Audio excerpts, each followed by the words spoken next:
نحمدہ ونصلی علی رسولہ الکریم اما بعد فاعوذ باللہ من الشیطان الرجیم بسم اللہ الرحمن الرحیم ان اللہ وملائکتہ یصلون علی النبی صدق اللہ العظیم۔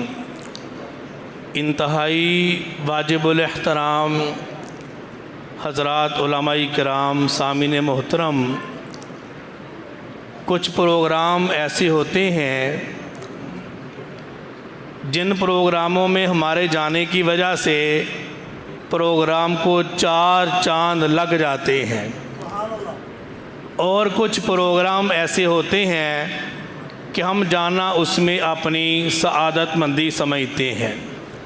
جس طرح کہ آج آپ حضرات کے سامنے محافل درود پاک کے حوالہ سے یہ پروگرام انعقاد پذیر کیا گیا، مبارکباد کے مستحق ہیں یادگار اسراف حضرت مولانا گل محمد توحیدی صاحب، اور ان کی اس محنت کے اوپر، ان ترتیب کے اوپر دستار بندی بھی کی گئی، ہماری خوش قسمتی ہے۔ 1-2 باتیں عرض کرنا چاہتا ہوں۔ سامعین محترم، اللہ تعالیٰ نے عبادات کے لیے حکم دیے ہے، عمل کرنے کے لیے حکم دیا۔ مثال کے طور پہ کلمہ پڑھنے کا اللہ تعالیٰ نے حکم دیا، لیکن اللہ نے خود کلمہ نہیں پڑھا۔ نماز کا حکم دیا، لیکن اللہ نے نماز نہیں پڑھی۔ اللہ تعالیٰ نے صاحب نصاب کے لیے حج کو فرض کیا، لیکن اللہ نے حج نہیں کیا۔ بے شمار عبادات ایسی ہیں، بے شمار اعمال ایسے ہیں اللہ نے کرنے کا حکم دیے ہے، لیکن اللہ نے خود نہیں کیے۔ ایک عمل ایسا ہے جو اللہ تعالیٰ نے سب سے پہلے خود کیا ہے، اور وہ عمل کیا ہے؟ ان اللہ وملائکتہ یصلون علی النبی۔ سب سے پہلے اللہ نے اپنے نبی پر درود پڑھے ہے، پھر اللہ کے فرشتوں نے نبی پر درود پڑھے ہے، پھر ایمان والوں کے لیے اس عمل کو جاری کر دیا۔ اگر ہم نبی کی شفاعت چاہتے ہیں، نبی کے قریب ہونا چاہتے ہیں، نبی پاک صلی اللہ علیہ وسلم پر درود پاک پڑھنا پڑے گا۔ سن 2007 میں نونار کی جامع مسجد میر معاویہ کے اندر حضرت مولانا عطاء الرحمن شہباز فاروقی رحمہ اللہ تعالی تشریف لے کے آئے، ایک درود پاک پڑھا۔ میں اپنے وہ آخری الفاظ بھی سمجھوں گا اور حضرات علماء کرام کو الفاظ سنانا بھی چاہتا ہوں۔ وہ درود پاک کے الفاظ ہیں، وہ درود پاک کے الفاظ کیا ہیں؟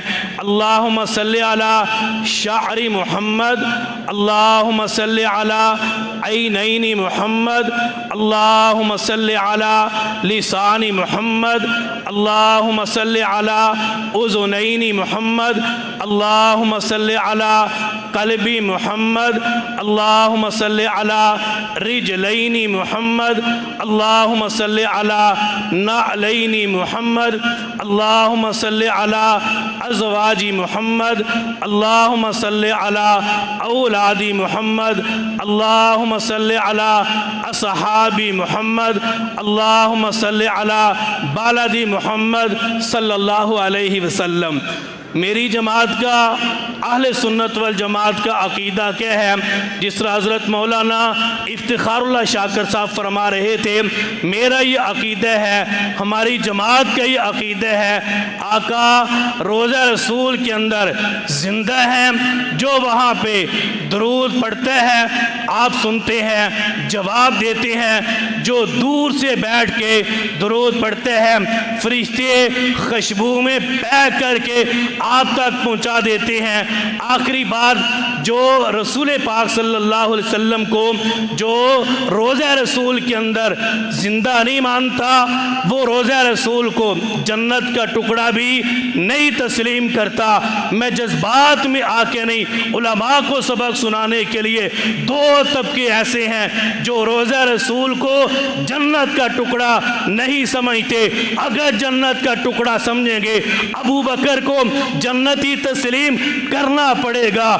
وہ یہ طبقہ ابو بکر کو جنتی نہیں مانتا، فاروق اعظم کو جنتی نہیں مانتا، اس وجہ سے وہ اس جگہ کو جنت کا ٹکڑا بھی نہیں مانتا۔ دوسرا کون سا طبقہ ہے جسے مماتی کہا جاتا ہے، اگر یہ اس جگہ کو جنت کا ٹکڑا سمجھ لے پھر روضہ رسول کو جنت تسلیم کرنا پڑے گا، آقا کو جنت کے اندر زندہ ماننا پڑے گا۔ جمعے والے دن مجھے ایک ساتھی نے واٹس ایپ کیا، آپ کا نظریہ کیا ہے اس بارے میں؟ کسی مماتی نے وضاحت پوچھی، میں نے کہا آب حیات مولانا قاسم نانوتوی رحمہ اللہ تعالی نے اپنی کتاب آب حیات میں لکھا ہے، جہاں میرے آقا کے جسم سے روح کو نکالا گیا، اللہ کے پاس لے کے گئے تو اللہ نے فرمایا کائنات کے اندر آقا کے جسم سے بڑھ کے کوئی اعلیٰ جگہ نہیں ہے، آقا کی روح کو آقا کے جسم میں سجا دیا جائے۔ میرا عقیدہ ہے، میرے اکابرین کا عقیدہ ہے، عقیدہ حیات النبی، عقیدہ حیات النبی، عقیدہ حیات النبی۔ میرے ابو بکر بھی جنتی ہے، عمر بھی جنتی ہے، اور میرے نبی کا روضہ۔ اللہ تعالیٰ مجھے اور آپ کو عمل کرنے کی توفیق نصیب فرمائے۔